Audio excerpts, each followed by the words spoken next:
دوستو آج آپ کو ایک چھوٹا سا ٹپ بتا دیتا ہوں، لیکن یقین مانیے کہ اس کے فائدے بہت زیادہ ہیں۔ جب بھی آپ کا بچہ آپ سے کسی چیز کی ڈیمانڈ کرے، آپ سے کوئی چیز مانگے اور آپ نے وہ چیز دینی ہو تو فوراً مت دے، اس کو تھوڑا سا انتظار کروائیں۔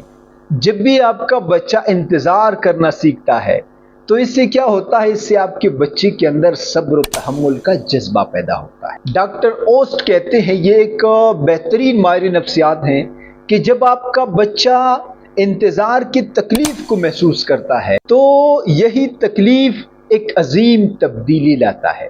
جب آپ کا بچہ انتظار کرتا ہے تو وہ صرف انتظار نہیں کر رہا ہوتا، بلکہ وہ خود پہ قابو پانے، صبر کرنے اور ذہنی مضبوطی کے مشق کر رہا ہوتا ہے۔ لہٰذا جب بھی اگلی بار آپ کا بچہ آپ سے کچھ مانگے تو خود سے سوال کریں کہ کیا میں یہ ابھی دے دوں، یا یہ وقت ہے اپنے بچے کو ایک عظیم سبق سکھانے کا۔